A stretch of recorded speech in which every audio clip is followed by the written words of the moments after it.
The DeeperBlue Podcast is brought to you by Suunto, Finnish engineering, pioneering adventure from mountaintop to ocean floor since 1936. Suunto.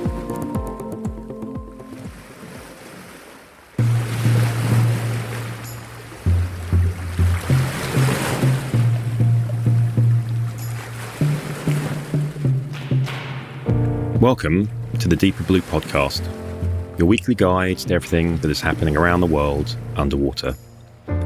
My name is Stephen Whelan. I'm the founder of DeeperBlue.com, the world's most popular diving website. Every week, the DeeperBlue Podcast covers everything that's happening in the scuba diving, freediving, diving travel, and ocean advocates world. So join us as we explore the Deeper Blue.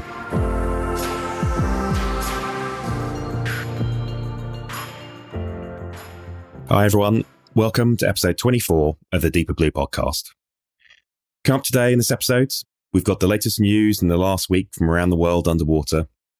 Then co-host Linden Wolbert talks to the unstoppable and inspiring Margo Peyton, who 20 years ago founded Kids Sea Camp that has gone on to certify over 7,500 young divers into our community. We then hear from Stephen Frink, the incredible underwater photographer, and he's got his top tip on how to end a dive successfully. And then we finally hear from Matt Ireland on his best dive ever. Let's dive straight in this week with the diving and ocean news. First up this week, the deepest swimming pool in the world, the Deep Spot in Poland, has now finally opened its doors and is greeting divers. The Deep Spot, which is situated close to Warsaw, Poland, is 45 metres, that's 148 feet deep, and has stolen the crown of the deepest pool in the world from the Y40 Deep Joy in Italy, which is 42 metres, that's 138 feet deep. The impressive facility is a kindergarten for divers, and the first videos and photos being posted on social media by the first divers and free divers in the pool are totally making us green with envy. Various different people who've been interviewed have been saying stuff. Premslaw, a 39-year-old diving instructor, could barely contain his excitement. He said, "There are no magnificent fish or coral reefs here, so it's no substitute for the sea, but it's definitely a good place to learn and to train in order to dive safely in the open water." And Jersey, a 30-year-old forestry officer and diving novice, said that for their first time went down to 5 metres, but you can see all the way to the bottom, the wrecks and the caves. It's truly magnificent. The facility itself also has some impressive tunnels and features, including one that looks like it's straight out of a Tomb Raider movie. If you head to DeeperBlue.com, look at our news post, you'll find some absolutely epic first photos of the facility, as well as a view from the Associates Press Français showing scuba diving and freediving at the facility. Freediving news now, as Russian powerhouse Alexei Molchanov has set a new AIDA men's world record in the constant weight with bifins discipline with a 113 metre, that's 371 foot dive. Constant weight with bifins is a discipline where freedivers dive to depth using fins that are not a monofin and typically dive with a small amount of weight on a weight belt for some buoyancy control. And unlike other disciplines in freediving, the diver keeps this weight on them the whole time, hence the name constant weight. This dive improved on Molchanov's previous record, which was 110 metres or 361 feet, set back in August 2019.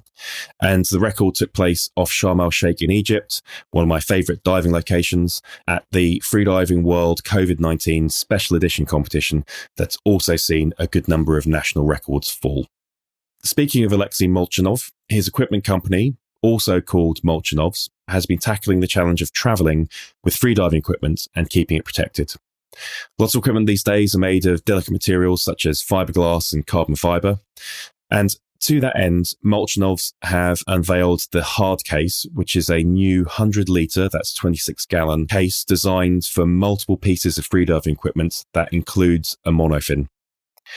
The new hard shell case can house a monofin, a pair of bifins, a wetsuit and other freediving accessories all in one place.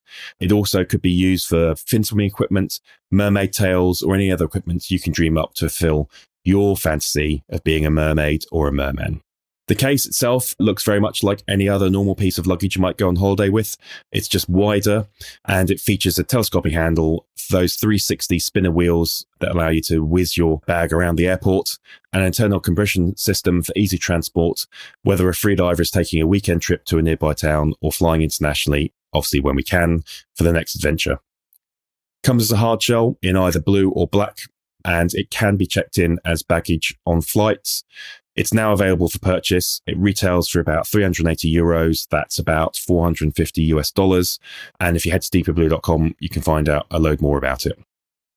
Now, Olivia Thomas has been named as the latest recipient of the Zale Perry Scholarship by the Academy of Underwater Arts and Sciences. That's the organisation that gives out what we call the Oscars of the diving world, the Nogies, traditionally at the DEMA show every year. The Zale Perry Scholarship is awarded annually to a passionate diver who is enrolled in an undergraduate or postgraduate program which focuses on marine conservation, undersea exploration, diving equipment, or hyperbaric medical research. Thomas herself is currently studying for a PhD in anthropology with a specialization in nautical archaeology at Texas A&M University. She's been a passionate diver all her life, and one of the majors of her bachelor's degree was in underwater archaeology. To be able to actually get this scholarship, she had to have an individualized major program, and to achieve this, she had to create her own curriculum and complete an undergraduate research project. Truly amazing. Congratulations to Olivia, and wish her the best of luck. For those interested in supporting sharks, the non-profit Shark Angels has announced a new fundraising effort with its Adopt a Saw Shark campaign. Saw sharks themselves are fairly unique-looking sharks with a long snout that very much looks like a saw with these shark teeth protruding. They are found in many areas around the world, most commonly in the waters around the Indian Ocean to the Southern Pacific Ocean. Like all fundraising campaigns, this one will help fund Shark Angels' efforts to raise awareness of the critical issues facing sharks, and by doing so, protect these and other threatened species. The money generated by these kits fund the education programs and help Shark Angels work on important issues like legislation to combat shark finning. If you want to take this up, there are 2 levels of adoption available. The first gets you this really cute, cuddly saw shark soft toy, and the second one also includes that toy and a customized certificate and card. If you head to DeeperBlue.com, loads more information on how to go and get your adoption kit.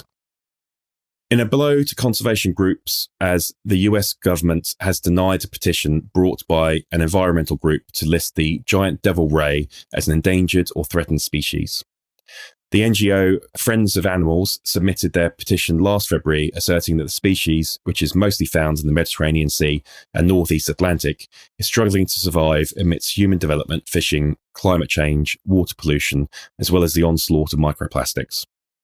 The giant devil ray has a relatively low rate of reproduction and as a result is sensitive to environmental changes, and its population trend is decreasing rapidly.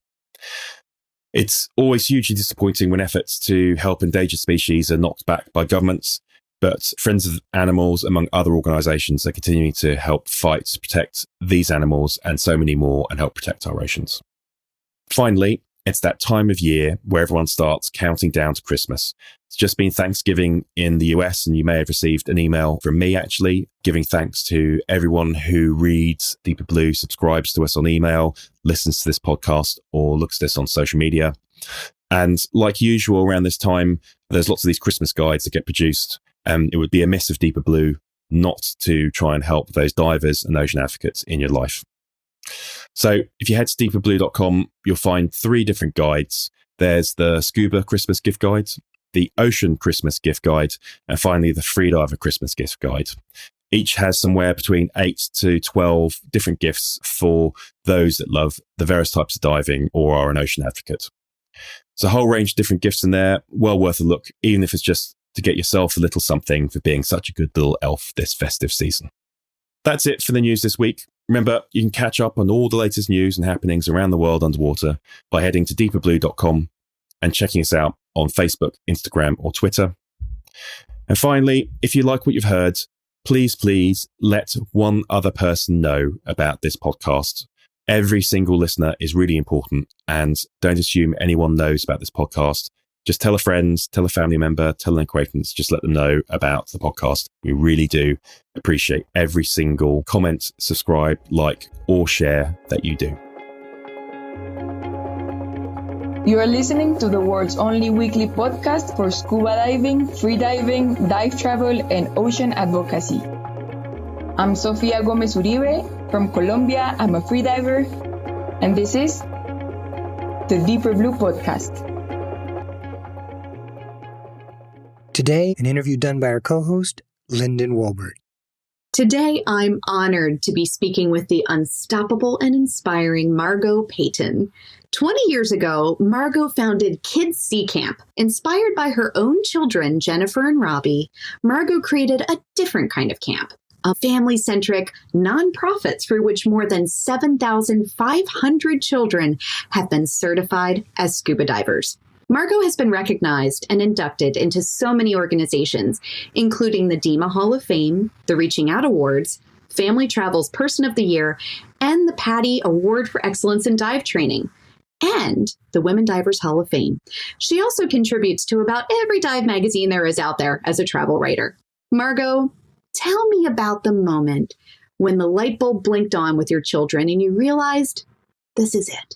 I think that moment came when Robbie and Jen were 8 and 10, and they were in the PADI SEAL Team program. And I had my very first underwater experience with the both of them on scuba gear, and seeing their eyes so bright, being enamored with everything that was under the sea and everything that they were doing with virtual gravity and the fish, the rays. We were in Curacao at the time, and they were just fearless. They were fearless, and they were like little explorers, and they were so proud because I had always talked to them about my dives stories and coming back from dives, and they just felt like big people too. They were so excited to have their own little gear. They were excited to meet other little kids. And just that day, I remember how much joy we all had that we were able to experience that as a family. And as a mom, it was one of the proudest moments for me, just like watching them take their first steps, seeing them blowing bubbles, seeing them just moving around and having fun. And I felt pure joy on that moment. I really did. That was probably the greatest 27 minutes ever. Really just enjoyed it as a mom, as a parent, as a diver. It was perfect. So your kids were the ones who just said, I want a camp like this. I want a fun camp. And so weren't you sitting in the kitchen when that conversation actually occurred? Actually, I was a dive travel specialist, and I used to travel on group trips to take adults on group trips. And Jennifer was homesick from school one day. We were at my office, and she basically said to me, "Mommy, why can't I come with you on one of your trips?" And I said, "Well, because you're a little person." And she said, "Well, why can't little people dive too?" And I said, "I don't know. That's a really good question." And she said, "I want to come be a scuba diver. I want to come travel with you." And, at that time, I had been putting them in summer camps and different programs for kids, but there was nothing that was with marine life or scuba diving. And it was an amazing time. Everything in the universe sort of just fell together, because I think that was the year that Wayne Hassing had put together the SASE unit. SEAL team had just come in. I think SSI was bringing in scuba rangers, and kids and diving was starting to hatch as an idea of something that could happen. And I remember going to DEMA that year and just being so excited about the little tanks and the little BCs and the little regulators and little mouthpieces. And I was like, wow, this is really going to be something. And Carolyn Pascal and I were sitting on a beach. It was DRIP that year, a specific party that Neil Watson put together for the dive industry to get together and shop talk and connect with each other. And we sat on that beach and we said, you know what, we should really do something for the children. And then I met Chandra Smouse from Curacao, and everything just sort of came together, and we ran our first trip in Curacao in 2000. And it was one of the most beautiful times of my life to be able to share my passion, not only with my children, but just the thought of being able to bring families from all over the world to migrate to one place from different backgrounds, from different religions, from different cultures, to bring people together for one common activity that everybody enjoyed, and kids could be kids, and it was wonderful.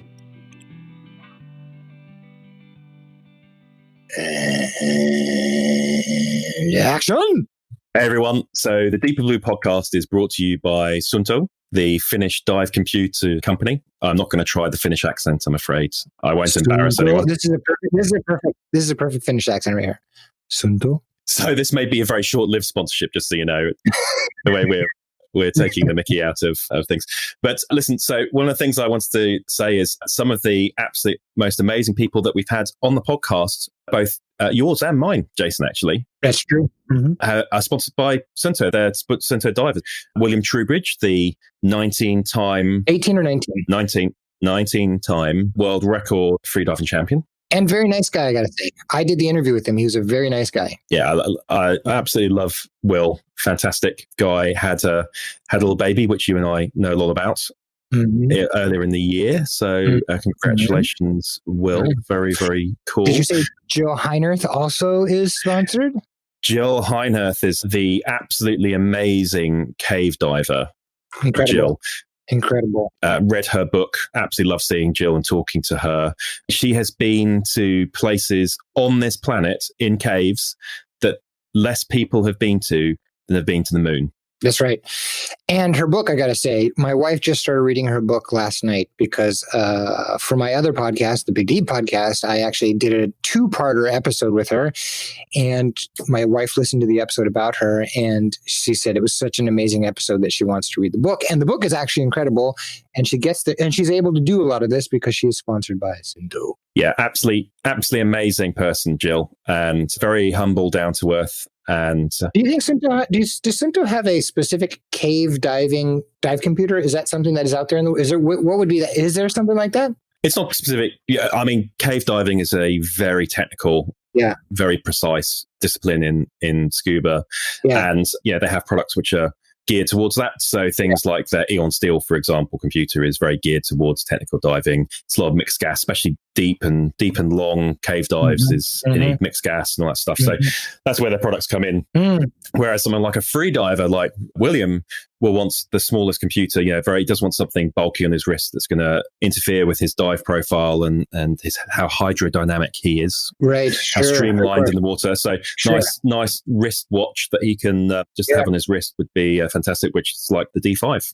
Right. And do they make a dive computer for someone like me that floats on the surface like a broken surfboard? I'm not sure anyone makes anything that's good for you, to be honest, Jason.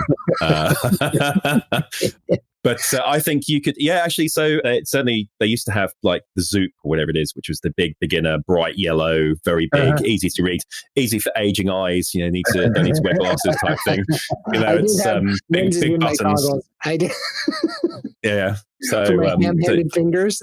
Yeah. Yeah. So things like that would be definitely. Suunto have products for everything from beginners, bits of flotsam in the water like you, all the way up to the Jills and the Williams of the world. And I do respect. I actually really like the fact that they sponsor kind of really our podcast and our podcast, these divers, and more importantly, our podcast.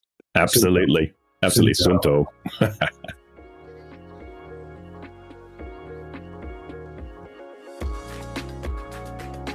Hello, I'm Bethy Scuba, the Dive Nanny, and you're listening to the best 30 minutes about diving, the DeeperBlue Podcast. For today's top tip, one of our co-hosts, Megan Haney-Greer, spoke to Stephen Frink, an incredible underwater photographer who also publishes Alert Diver magazine. Stephen, do you have a top tip that you could share with our diver listeners? My top tip is be able to get back to the boat. It sounds like I'm being facetious, but I'm not really, because I live here in the Keys and it's a really easy place to dive. But in the winter, it can get bumpy and people may not have been diving for a while and they're out of shape and, the seas kick up or they get caught in a current or something like that. And sometimes it's challenging to get back to the boat and get back up on the boat. So I would encourage people to be fit, to do aerobic exercise, even though I think diving is a very sedentary activity because we're weightless. And for the most part, it's not particularly challenging. but there is an expectation that to survive, you have to get back to the boat. So that's my top tip. I think it's more of a lifestyle tip, but scuba, at some point in all the time that you go scuba diving, you'll get into a situation that is beyond what you've predicted, and you got to be prepared for it. Did that sound dire? I don't mean for it to be. I just mean keep moving. Keep moving. I think that is an excellent top tip.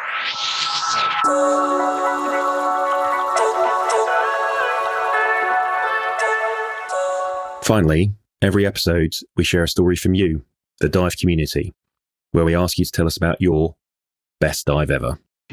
Hi, my name's Matt Ireland. I'm from a small town called Saxmundham in Suffolk on the east coast of England. My best dive ever happened this year, in the summer of 2020, off of the Norfolk coast, close to where I live. There's a wreck called the Rosalie, which is in a hole 6 meters of water. But this particular day, conditions were absolutely perfect. The sea was flat calm, the sun was out, the car park was full of divers. It could not be better.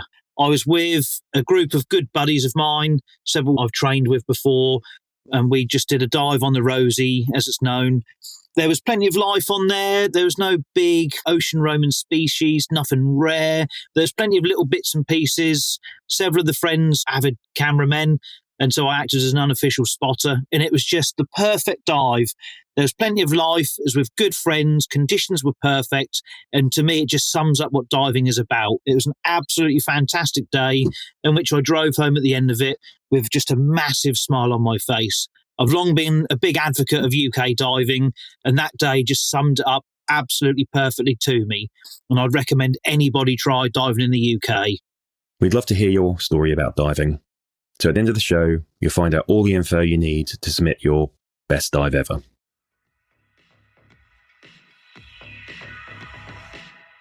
Thanks for listening to the DeeperBlue Podcast. Find out more on all the stories you've heard this week, plus connect to the world's largest online dive community at DeeperBlue.com. And if you like what you've heard, please subscribe, like, and comment wherever you hear your podcasts.